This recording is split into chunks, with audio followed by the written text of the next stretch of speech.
나는 이 물소리가 왜 이렇게 좋지?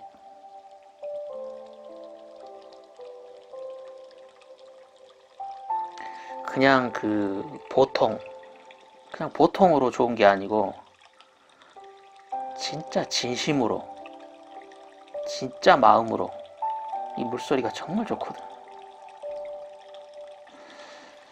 오늘 또 해걸음에 이렇게 산책을 이렇게 하다 보면 이 닭갈비 식당이 쭉 있는 그곳을 내가 지나게 되거든.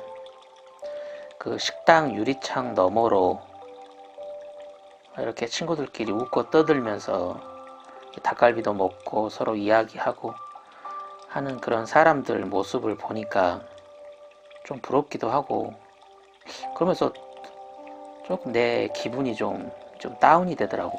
그래서 이렇게 다운이 된 채로 집으로 이렇게 돌아왔는데, 돌아와서 이런 물소리를 들으면서 이렇게 허리를 곧게 펴고 좌선을 한 1시간 정도 하니까 내 마음 상태는 다시 원래 자리, 치우쳤던 그 마음이 다시 0점으로 원래 있어야 할 자리로 지금 다시 되돌아왔어. 이 물소리에는 뭔지 모르겠지만 좀 마법 같은 힘이 있는 것 같아.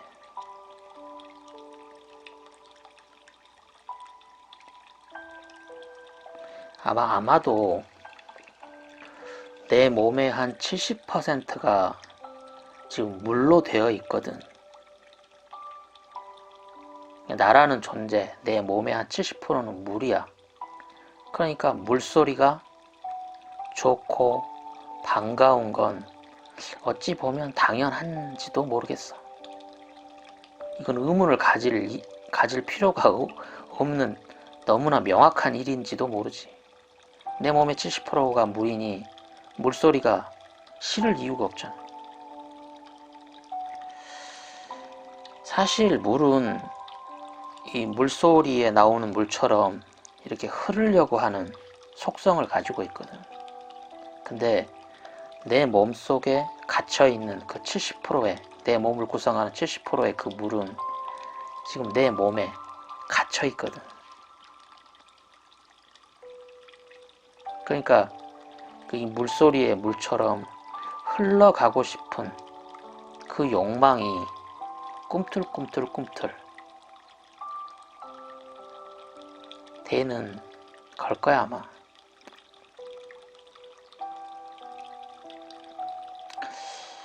그러고 보면 내가 살면서 내가 좋아하는, 그리고 내가 사랑하는 그런 장소들은, 또 내가 좋아해서 이렇게 찾아가는 곳들은 모두 물소리가 나는 곳이야.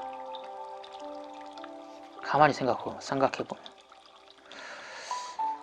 지금 내가 살고 있는 집에서도 늦은 저녁에, 저녁 늦은 시간이 되면 이 집 앞쪽에 그 도로에 차들이 거의 안 다니거든. 그래서 늦은 저녁에 저기 소양강 댐에서 방류를 하면 베란다에 있는 문을 열고 소양강을 내가 이렇게 내려다보면 그 방류된 그 강물이 그 세월교라는 좁은 통로를 이렇게 빠져나가면서 내는 소리가 있거든. 그 물소리가. 근데 그 세월교를 빠져나가는 그 물소리가 정말 좋아. 정말 좋아. 그래서 베란다 문을 열어놓고 그 의자에 앉아서 차 한잔 마시면서 30분, 1시간 그냥 소리만 듣고 앉아서 내가 자주 보내거든. 근데 지금 이렇게 겨울에는 너무 추우니까 좀 그렇게 올해는 내가 내려다보질 못하는데, 봄, 여름, 가을 다른 계절에는 그 베란다 앉아서 그 물소리 듣는 게, 늦은 저녁에 자동차 소리가 없는 늦은 저녁에 그 베란다에서 그 물소리 듣는 게 또 나한테는 큰 즐거움이거든. 또 이렇게 또 이렇게 생활하다 보면 아, 바다가 그립다, 바다가 보고 싶다 라는 또 그런 마음이 들면 여기 춘천에서 가까운 고성, 속초, 양양, 강릉 이쪽 동해바다로 내가 자전거 여행을 가거든. 근데 실상 자전거 여행을 가면 정말 나를 들뜨게 하고 또 나를 행복하게 만드는 건 동해바다 풍경이 아니야. 그냥 그 해변에서 그 눈을 감고 듣는 그 파도 소리야. 나는 바다를 보고 싶은 것이 사실은 아니야. 그 바다의 파도 소리가 듣고 싶은 거지. 내가 그리웠던 건 그 파도 소리다, 파도 소리. 역시 물소리야, 물소리. 그 모래 해변에서 나는 소리, 또 깎아지른 절벽에 척척 부딪히는 그 소리, 또 완만한 그 방파제들이 있는 테트라포스인가? 거기에 물이 들어갔다가 회오리 치면서 빠져나가는 소리들이 정말 가지각색으로 다 다르거든. 그 소리들이 그리웠던 거야. 그 탁 트인 동해바다가 그리웠던 게 아니고. 또 다른 예를 들면 내가 산으로 등산을 가거나 트레킹을 가잖아? 그러면 내가 트레킹하는 그 코스는 거의 100% 계곡을 따라서 오르고 또 계곡을 따라서 내가 내려가는 코스를 나는 항상 선택을 해. 나한테 산 정상, 그러니까 산 정상의 그 산의 그 표시 비석에서 이렇게 사진을 찍는다거나 아니면 산 정상에서 탁 트인 그 광경을 보는 건 뭐 나쁘질 않지만 내 구미에는 별로 당기질 않아. 나는 계속 그 계곡물 흐르는 소리가 계속 들리는 그 길이를 걸으면서 그 소리에 내가 취해버리는 것 같아. 그리고 가지고 온 간식이나 점심을 계곡 가까이 붙어서 그 계곡 소리에 완전히 취해가지고 밥도 먹고 간식도 먹는 그런 트레킹, 그런 등산이 정말 미치듯이 좋아. 너무 좋아, 너무 좋아. 산 정상에서 올라서 탁 트인 광경이 주는 건 별로 없어. 그렇게 별 감흥이 없는데 그 계곡물 소리가 너무 좋아. 근데 반대로 이게 그 물길, 내가 물길을 따라서 달리는데 기분이 썩 좋지 않은 그런 물길이 있거든.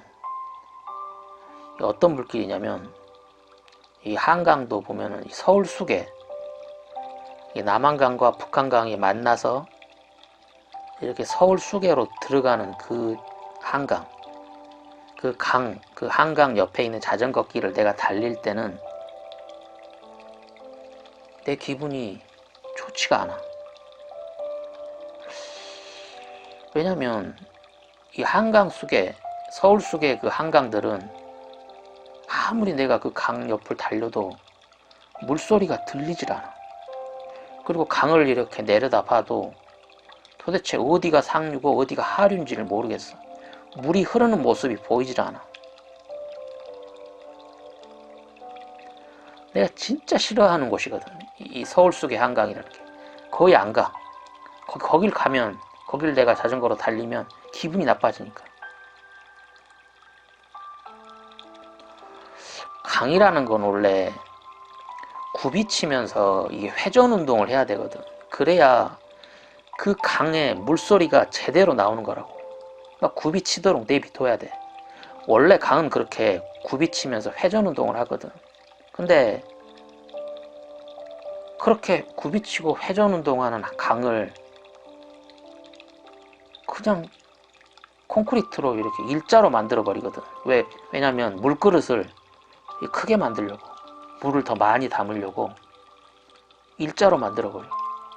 그리고 강의 중간중간에 막 보를 만들어, 보를. 그래야 물을 더 많이 담을 수 있으니까. 그러니까 이 서울숲의 한강을 달려보면 물소리가 전혀 안 나. 강은 일자로 쭉 뻗어 있고 물소리는 하나도 안 나고 강이 흐르는 모습이 안 보여. 그러니까 이 서울숲의 한강을 달려보면 이게 도대체 어디가 하류야? 이게 보통 우리가 내가 지금 달리고 있는 자전거 길이 북단인지 남단인지를 판단을 하려면 이 태양의 위치, 즉 남쪽 방향을 내가 알고 또 강에 흐르는 모습을 보면 아 이쪽이 하류고 여기가 남쪽이니까 아 저쪽이 인천 방향이구나, 아 저쪽이 팔당 방향이구나, 이렇게 금방 눈치를 채야 되는데 야 서울숲의 한강은 이 강이 흐르는 모습이 안 보이니까 문득문득 헷갈려. 내가 지금 남단을 달리고 있나 북단을 달리고 있나. 그럴 정도야, 그럴 정도. 진짜 서울숲의 한강은 천박하기가 이를 데가 없어. 그렇게 천박한 물길은 어떻게 그렇게 천박하게 일자로 만들어 버릴 생각을 했을까?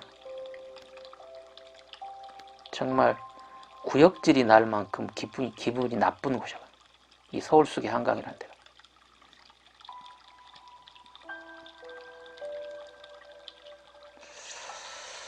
이제 1월달도 하반기로 접어들었고 아마 2월만 돼도 그렇게 춥지 않을 거야. 작년이나 재작년을 보면 이 겨울이 금방 끝나버리더라고. 이게 봄은 아닌데 겨울 같지 않은 겨울, 그게 2월달이거든 최근에. 그러니까 눈과 추위 걱정만 없으면 자전거 여행을 다시 시작해야 될 것 같아. 이 물소리가 정말 그리워. 눈물 나게 지금 이 물소리가 그리운 것 같아. 내가 지금 오죽 그리우면 이렇게 스피커에서 나오는 물소리에 이렇게 내가 반응을 하겠어. 이 스피커에서 나오는 물소리하고는 잽도 안 되거든. 진짜 물소리는. 이 진짜 물소리는 진짜 이 스피커에서 나는 물소리하고 잽도 안 되거든. 이게.